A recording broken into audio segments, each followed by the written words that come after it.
एक बार की बात है, इंद्र बैठे हुए थे अपने राज सिंहासन में। रंभादिक अप्सराएं नृत्य कर रही थीं और सामने से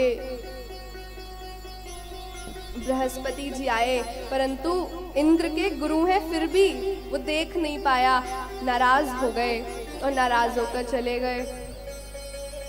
अब गुरुजी तो नाराज हो गए हैं, पूजा पाठ और जो काम है वो कौन करवाए। तो यहाँ पर जाकर के उन्होंने विश्व रूप से आग्रह किया, विश्व रूप से कहा कि आप हमारे पुरोहित बन जाइए, हमारे घर में पूजा पाठ करवाइए। तब विश्व रूप यहाँ पर पुरोहित बने हैं और विश्व रूप ने इंद्र को नारायण कवच का ज्ञान दिया। और इस अष्टम स्कंद में नारायण कवच यहाँ पर इंद्र को विश्वरूप ने बताया है, दिया है। और नारायण कवच का जो भी ब्राह्मण पाठ करते हैं, भगवान उनकी कवच बनकर रक्षा करते हैं, और जो भी इसको धारण करते हैं उनकी भी भगवान कवच बनकर के रक्षा करते हैं। विश्वरूप पूजा पाठ करवाते थे एक बार, पर इनके जो मामा जी थे, ये दैत्य, जो इनकी माता है वो दैत्यों की बेटी है। तो एक बार इंद्र के घर में यज्ञ करा रहे थे, यज्ञ कराते कराते उन्होंने साथ में देवताओं के साथ साथ असुरों की भी आहुति देना प्रारंभ कर दिया। जैसे ही इंद्र ने देखा, इंद्र ने तुरंत उनके 3 सिर काट दिए। इंद्र को ब्रह्म हत्या लगी। इंद्र ने अपनी ब्रह्म हत्या 4 भाग में बांट दी। पहला भाग पृथ्वी को मिला, पृथ्वी ऊसर हो गई। दूसरा भाग जल को मिला, इसी के कारण जल में जो फेन उत्पन्न होता है वो ब्रह्म हत्या का ही भाग है। तीसरा भाग वृक्षों को दिया जो गोंद के रूप में आता है, और चौथा भाग स्त्रियों को दिया। इसी वजह से 4 दिन तक उन्हें अपवित्र माना जाता है। यहाँ पर इंद्र की ब्रह्म हत्या तो 4 भाग में बट गई, परंतु जैसे ही त्वष्टा मुनि अर्थात विश्वरूप के पिताजी को पता चला, बड़े क्रोधित हुए। उन्होंने एक यज्ञ किया और उसमें स्वर भेद होने के कारण, मंत्र त्रुटि होने के कारण एक ऐसा दैत्य पैदा हुआ। उन्होंने यज्ञ किया था इंद्र को मारने वाला पैदा करने के लिए, परंतु अब तो इंद्र से मरने वाला पैदा हो गया।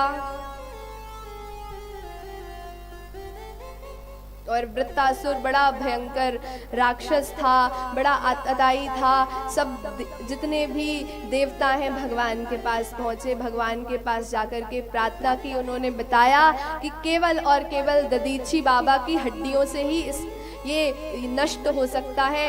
उनकी हड्डियों से वज्र बनेगा, उस वज्र से इसका वध होगा, तभी आप इसके अत्याचार से मुक्त हो पाएंगे। सभी देवता आज दधीची बाबा के पास गए, उनकी हड्डियां ली और उससे वज्र का निर्माण किया। फिर भयंकर युद्ध हुआ इंद्र और वृत्तासुर के बीच में।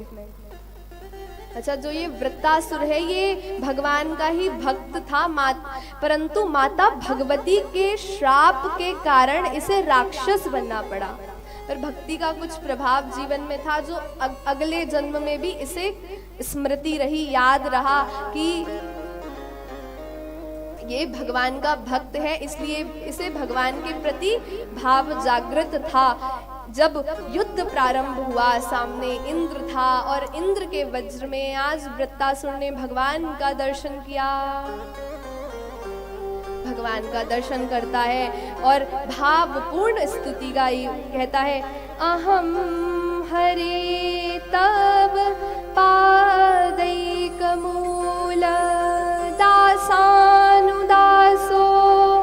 भवदास्मि भूयः मनः स्मरेता सुपतिर्गुणांस्ते गृणीतवाक कर्म करोतु कार्यः। बहुत सुंदर स्तुति गाता है, कहता है, हे प्रभु मुझे आपके चरणों में प्रेम हो जाए। अंत में कहता है, न नाक पृष्ठम न च पारमेष्ठ्यम न सार्वभौमं न रसाधिपत्यम न योग सिद्धिर पुनर्भवं वा समंजसत्वा विरहैकांक्षे। हे प्रभु, ना मुझे काम चाहिए, धर्म अर्थ काम मोक्ष इन चारों में से कुछ भी नहीं चाहिए। मुझे क्या चाहिए? विरहैकांक्षे। यहाँ पर वृत्तासुर भगवान से विरह के लिए याचना करता है और कहता है, हे प्रभु, आप मुझे अपना विरह प्रदान कीजिए। कैसा विरह? अगले श्लोक में कहता है, अजात पक्षः इव मातरं खगः स्तन्यं यथा पच्छतराशुदार्था प्रियं प्रियैव व्युषितां विषण्णा मनोरविन्दाक्षति द्रक्षते त्वाम्। प्रभु, मुझे विरह दीजिए। कैसा विरह चाहिए उसे? कहते हैं, हे प्रभु, अजात पक्षः, जैसे छोटा सा पक्षी जब अपने घोंसले में जन्म लेता है और थोड़े दिनों बाद उसकी मैया उड़ जाती है, जाकर के दाना लेने चली जाती है, तब वो छोटा सा पक्षी अपनी माता को पुकारता है, याद करता है। ऐसा विरह दे दीजिए। भगवान से कहता है, स्तन्यम यथावत सतरा शुदार्था। जिस प्रकार से एक गाय वन को चरने चली जाती है, तब छोटा सा बछड़ा अपनी मैया को अम्मा ही अम्मा कह करके पुकारता है, बार बार याद करता है। हे प्रभु, आप मुझे ऐसा विरह दे दीजिए कि मैं आपकी याद में दिन रात तड़पता रहूं। देखिए, विरह और वियोग और संयोग, ये दो स्थितियां होती हैं। अब इसमें से श्रेष्ठ कौन सा है? आप बताएंगे कौन सा श्रेष्ठ है? कोई बोलेगा? देखिए, वियोग और संयोग में से वियोग श्रेष्ठ है, क्योंकि देखो, जब संयोग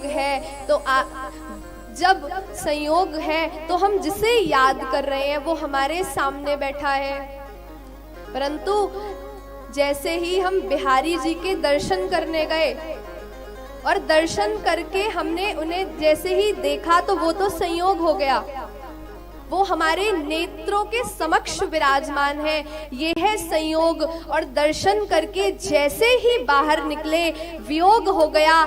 अब हमारे ठाकुर जी हमारे नेत्रों के सामने नहीं, हमारे हृदय में विराजमान हो गए। आज हमारे रोम रोम में ठाकुर जी विराजमान हो गए। तो वास्तव में क्या श्रेष्ठ है, वियोग या संयोग? अब कौन बोलेगा? अब तो बोलो, बता दिया, वियोग श्रेष्ठ है। इसी प्रकार का वियोग आज